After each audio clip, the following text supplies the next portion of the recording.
What's good, YouTube fam? It's your boy Tony, aka the Senator of Chaos and Controversy, and you might hear some barking in the back because the dogs don't know how to shut up. And I've been trying to do this particular video like 5 times already, but due to the many interruptions, it's just whatever. Like, if you see the level of frustration on my face, it's because I'm kind of like at that point where I'm about done. But anyway, um, I want to talk about some of the things that was addressed in the comment section under um, some of my videos when it came to I don't know where the black community is and why there's a lot of complaints and criticism and everything else that's either coming from or directed towards the black community, but there are no tangibles, there's no solutions that's being offered. Um, and that's fair enough. That's fair enough. Um, I don't really know where to begin in regards and how I want to address this or attack it because this also has many layers to it that I can't just dive in and just go straight to the core. Um, but I know that I speak on and I do this intentionally because I want people to understand something that I don't think registers when they come across certain videos and some of the content creators pick certain topics of discussions to address. Um, when it comes to the black community, there's a lot of, how should I say, misrepresentation. Um, there's a lot of generalizing. There is a lot of distorted details. Um, and when I speak on demographics, I do that intentionally because what happens over in one area does not define what goes on or what happens in another area. America is pretty big within itself. So, and I'm gonna make this analogy so I can paint this picture a little clearer, okay? So that it can be understood. If you're living in a certain part of this country where you have never dealt with, never seen, never experienced racism, police brutality, um, I don't know, discrimination, being stereotyped, or whatever the case, then that is great. That's literally awesome, man. It is. I applaud that. I do. Really, I do. But because your experience was without interruption, without tragedy, any unwelcome disturbance or encounters, doesn't mean that when you look at a different demographics of this country, that other people may have dealt with this particular dealing with racists in their neighborhoods, dealing with discrimination, police brutality, or whatever the case may be that people look at and have these condescending rebuttals. And I don't think, and to be just blatantly dismissive. Now, do I feel when there are actual criminals doing actual crime, like robbing somebody at gun or knife point? Yes, they need to be dealt with in a particular manner. Someone just mouthing off does not condone somebody getting shot or getting their ass whooped when it comes to law enforcement. That's my stand on it. Okay? Um, People making the argument and representing their community, I don't have a problem with it. Exaggerating on a lot of things, I do. crying wolf on a lot of things I have an issue with. Making everything a racial go to, how should I say, defense mechanism. Whereas if you were in the wrong and you know you was in the wrong, don't cry racism. Don't. Because when there are individuals that are actually dealing with actual racism from an actual racist individual, they're not taking those people serious because of you crying wolf.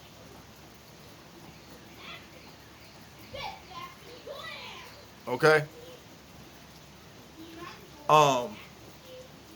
When it comes to the black on black issue that often comes up as a rebuttal in a lot of these discussions and a lot of these videos that bring about these controversial matters and stuff like that. You point that out as if to say, hey, you don't really have a right to talk about anything else when there's crime going on in the black community. Well, that's an ignorant talking point within itself, because that leads people to believe that it's only the black community that has black on black crime or crime period. When I could sit there and say, hey, you know what? Don't get me started on the white community and the crimes that go on over there and what types of crime that takes place. Don't get me started with the kids killing their parents, the Menendez brothers, or all these women that are drowning and killing their kids, driving them off the ledge,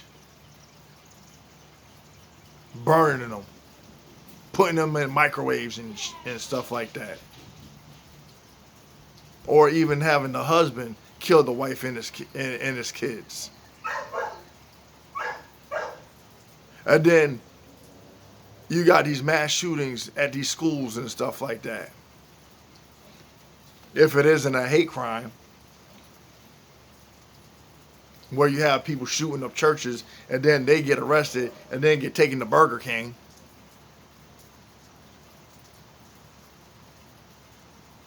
Or you got these cannibals that's just eating people.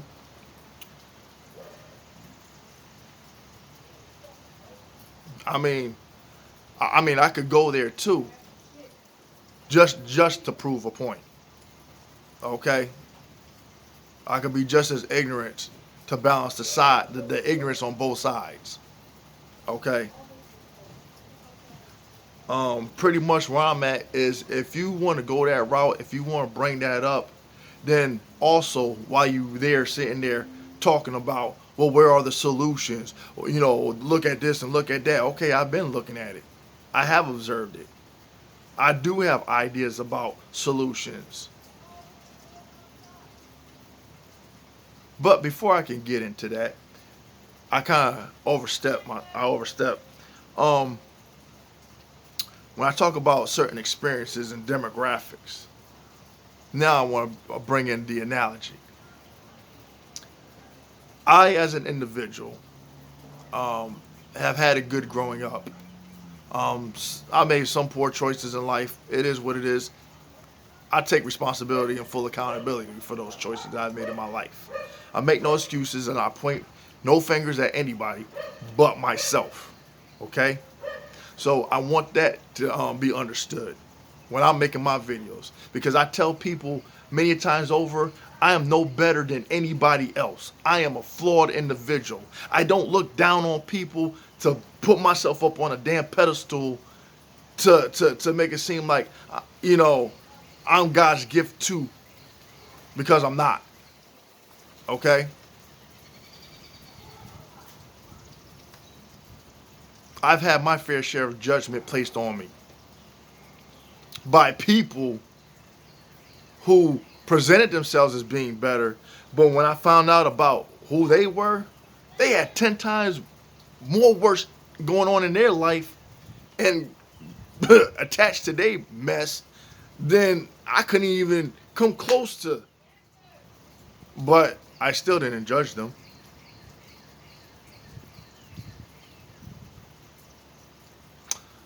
But getting to this point, I, as a person who can honestly say I don't know what it's like to be in the shoes of a person who is rich.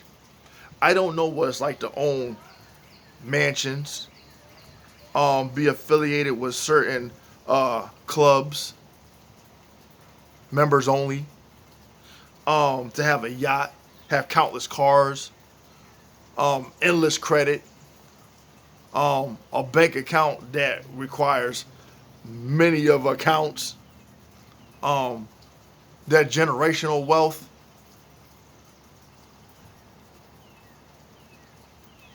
To have my own businesses that are multiplied, that my family, my kids can inherit once I'm gone. I don't know the loopholes when it comes to the taxes that don't bleed me bone dry. To offer X amount of dollars to charity and use it as a tax write off. I don't know anything about that. I don't know how to be accustomed to a rich lifestyle. I don't know what it's like to be without worries financially. Nor does a person who is rich know what it's like to be poor if they have never been poor. Because if ever there was a day to have come to where they lost their fortune for whatever reason, would they know how to survive? Because they've been catered to their whole life. And so have their family, their children. They wouldn't know where to go for resources, to go to a soup kitchen, to go to file for benefits for like food stamps or SNAP. Um, what to do when you go to a workforce, to look for a job because you need a job in order to survive if you are no longer rich, right? To build a resume. But how can you build a resume if you ain't never had a job because you was already born in a fortune? So you don't have no work history. And then you would have to learn how to work. Because basically you were so accustomed to people working for you. Now, is that true in all cases? No, it's not. See, this is where I'm versatile in a lot of things. Okay? Now, somewhere in the midst of looking at this particular example and that particular example, there is some middle ground. There is some middle ground to be talked about. That most don't. Okay? So, as I said, I moved out of Hartford into Colchester. Before I was able to get another car because the one that I had was pretty much a, you know, um I walked to work. Okay? Probably like a good 2 mile walk, so to speak. But I did it day in and day out. I was fortunate enough to have these two brothers that picked me up if they saw me walking and bring me to work. Now, mind you, these two brothers, their father um, is a millionaire. Okay, but you would never know because he doesn't dress to impress. He doesn't dress to draw attention to himself. He dresses casual. And I worked with him doing side jobs and stuff like that.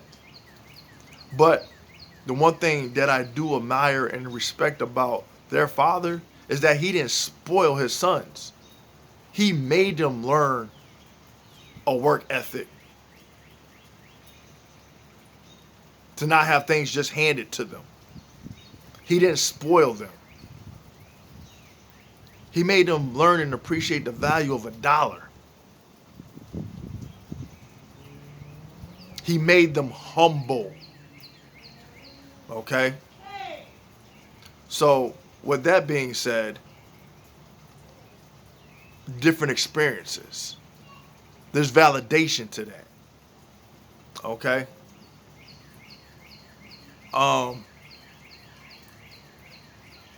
and I myself had to humble myself on a lot of things. That's why I don't just take only one side on particular matters. I try to draw the attention, yes, first to where it may appear that I'm taking one side, but now that once I got your attention, I'm like, okay, now that I got your attention, now you're accustomed to this. You're familiar with this narrative, right? Because that's what you were conditioned to think and believe and be programmed to be subjected to, right? Okay, now I want to break that conditioning mindset. Look over here. See what's going on over here? Looks familiar, huh? But many people will lead you to believe that it only happens here, nowhere else.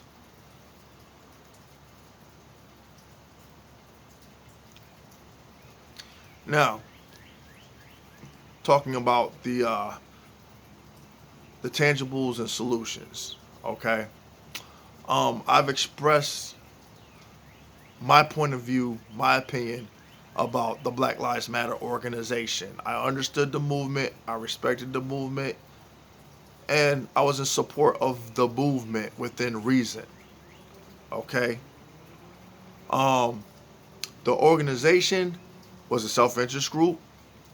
It was basically a scam, and pretty much what it did was hurt others, grassroots organizations that are in the community, where you do have activists, organizers that go into these communities that no one else want to go into, that address certain issues.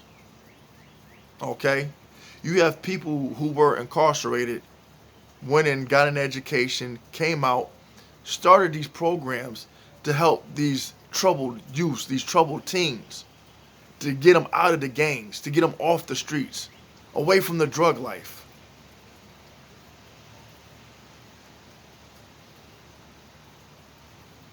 But that isn't talked about because it is automatically assumed that when you hear black on black crime, nothing is being done about it. It's a process. It's a process that people go through to try to correct a problem. But being that there are minimal resources, because when you have an organization like Black Lives Matter, that take the money,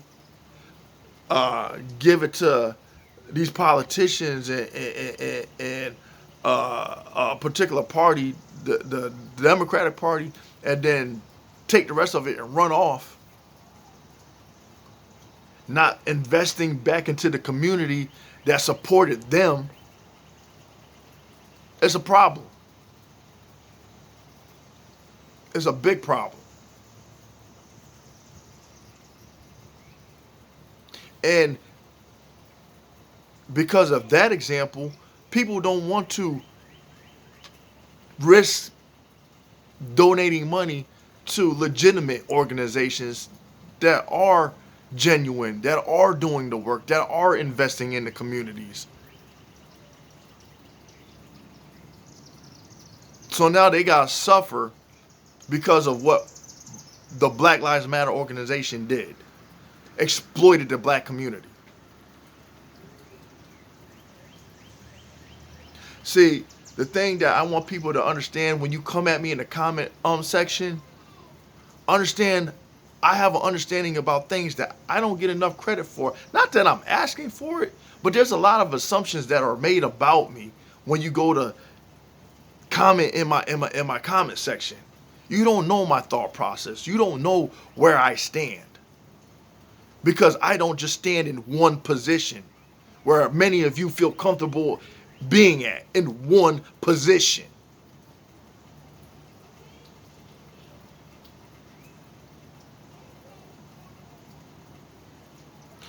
I've been a part of a ministry.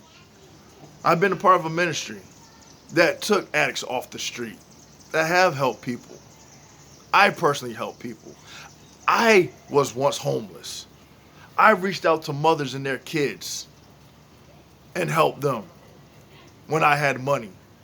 And it's not to give myself a pat on the back or nothing like that. But it's because if you can relate to other people's situation and circumstances, you have empathy. And being that people have reached out and helped me, it's only right that I pay it forward to help somebody else who are less fortunate. And I've done that.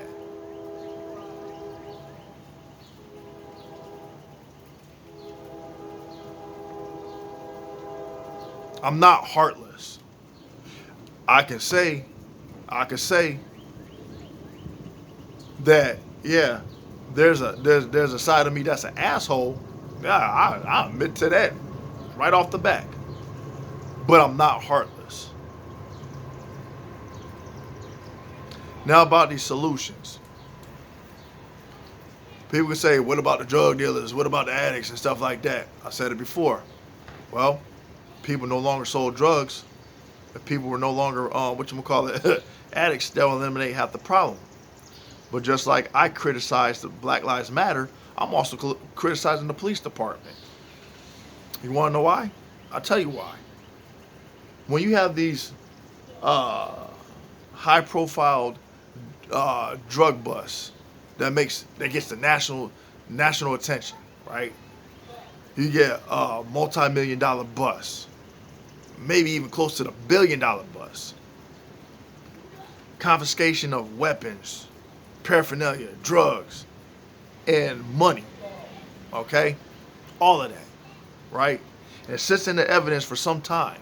Okay? Now, when the case is over and done with, where do you think that money goes? It goes to the police department. It goes to the DA. It goes to the judges. It goes to the prosecution. It goes to the system. Does it go back into the communities that was destroyed? No. It does not. So I kind of laugh a little bit when people say, oh, defund the police. The police are already funded. If it's not through the taxpayers' money, it's through the drug money. That's how they get the fucking cars, the weapons, new uniforms, all these little gadgets and doohickeys that are upgraded and stuff like that. The computers. All of that doesn't. You think all of our tax money? No, what our tax money does is go towards when they get sued. We pay the civilians who have been harmed by the officer. That money goes to the families. That's where we come in. But all that drug money and stuff, why do you think the war on drugs hasn't ended? Because there's profit to be made. And if it isn't from the confiscation of the money off the streets, it's through the prisons. Why are there privately owned prisons? There's an investment in there. And people are in denial about that. But again, if black people stop being drug dealers and stop being addicts and stuff like that, whoo, that'll mess up the whole private prison situation right there, wouldn't it? Yes, it would. To these billionaires that we are familiar with. I've talked about the bombing of Wall Street, the Tulsa massacre, and the events that surrounded that whole situation and stuff, and how I compared the events that went on to how the Germans did the Jews when they went and, looted and pillaged their community. That was the same that happened with the blacks that were wealthy and stuff like that. The whites went and pillaged the black community, burnt it down. The government bombed that fucking town. Okay? So, but then, we had a chance to build another Black Wall Street. Why haven't we? There's no excuse as to why it couldn't have been done already. When you look at Tyler Perry being a billionaire, Oprah Winfrey being a billionaire, Dr. Dre being a billionaire, Jay-Z being a billionaire, Jordan being a billionaire. All these high profile people that are athletes, actors, musicians, or whatever, they could have invested the money back into the black community to help make them prosperous, but they haven't.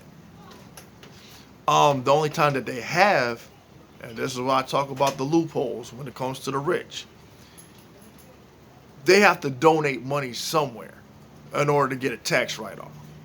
So, do they really invest in the communities?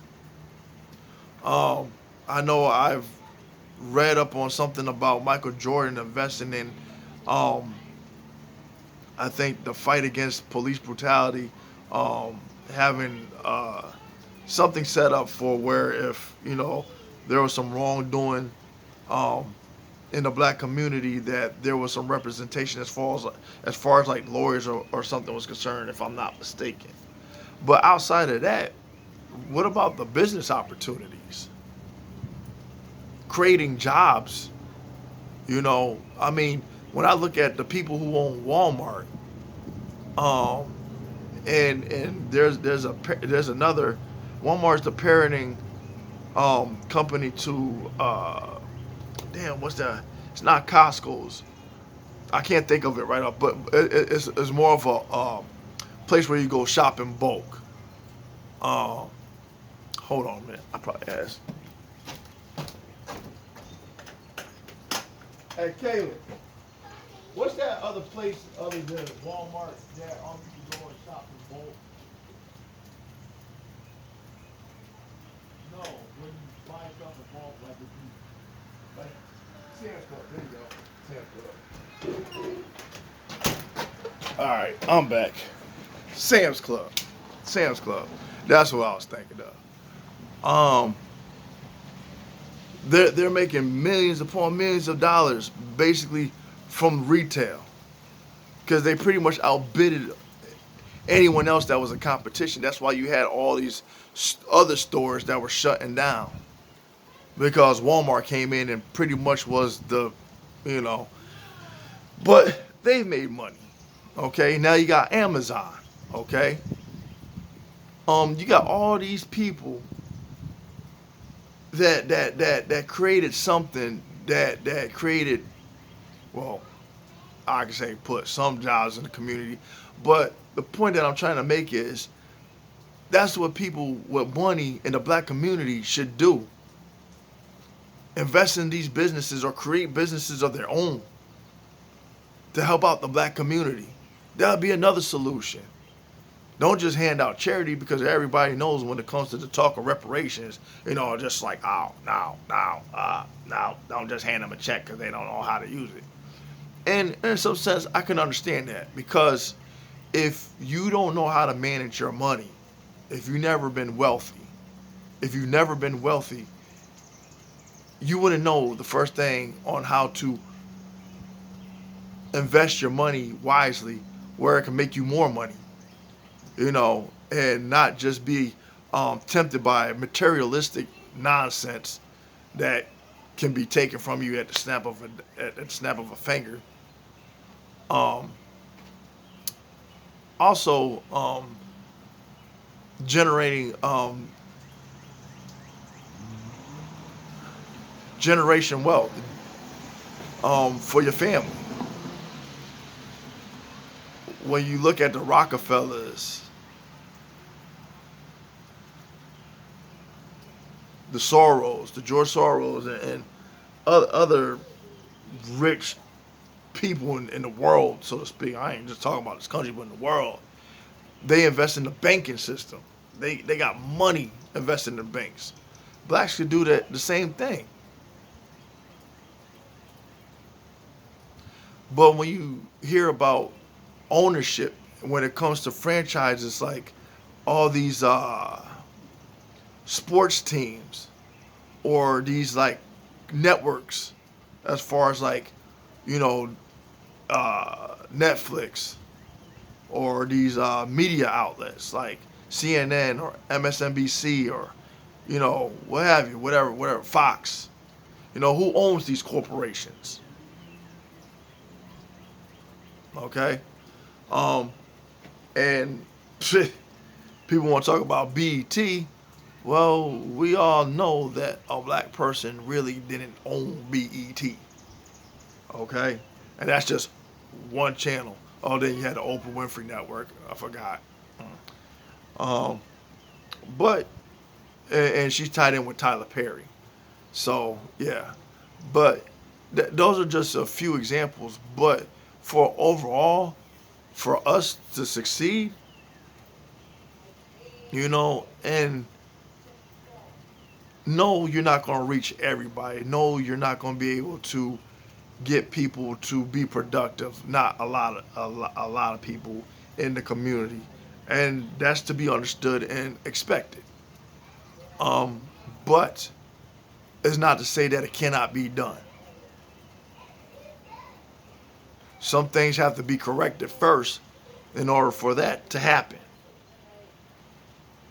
But other solutions, other solutions would be the education. We need to be educated.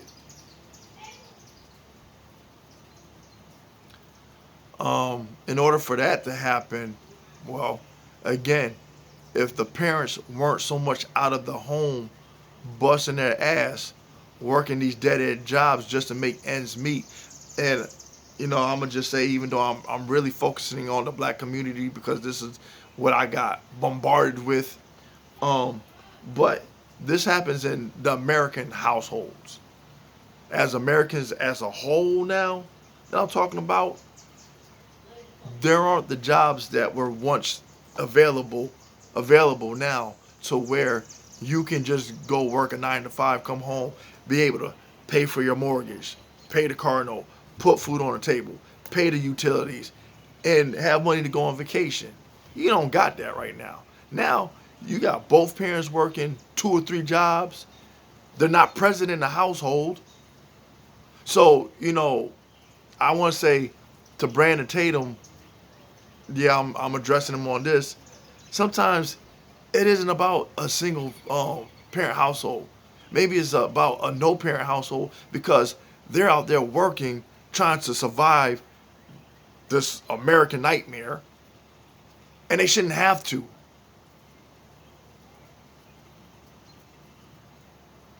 Meanwhile, they have people watching their kids while they go to work, and their kids are compromised because now you got people messing with the kids. I could attack this from so many angles that people be like, damn, whoa, Tony, no, no, what, no, no, no, no, no, no. It'll mess them up in the head. But then they'll come to me and say, oh, that's just only a few isolated. Yeah, but okay, what started off as minimal grows to be a big problem over time if it's not nipped in the bud or addressed. And that's where the cries from the black community comes from, is because things have happened over a certain amount of time that when it finally got addressed, oh, now it's a problem. Nobody wants to hear it. Oh, it's not affecting me, so why should I care?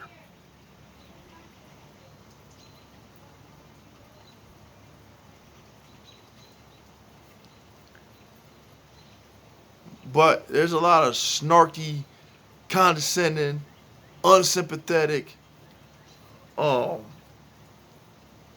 heartless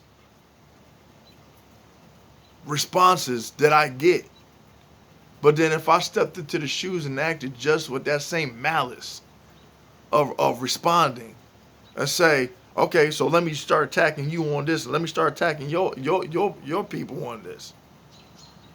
Then the first thing somebody wants to say is, you're a racist. How am I? I'm using your same tactics against you. I'm using your same rhetoric against you. So why is it okay for you to do it, but not okay for me to do it? It's called hypocrisy. See, when you put it like that, people don't want to hear it. Because again, they're standing in one position. Anyway, it's getting dark out here. That's all I got for tonight. Until next time, until next video, please like, share, and subscribe. I really want people to take this conversation serious. I really want people to give me some insight, some input on what they suggest. Have what I said, spark some kind of, hey, you know what? He got a point on some of what he was saying. He pointed out some issues that we didn't think about. And I try to keep the cussing at a minimum because I'm serious. When I have these one-on-ones with you guys, I really want you to understand my position and where I'm coming from. Okay? But anyway, y'all have a safe night. Peace.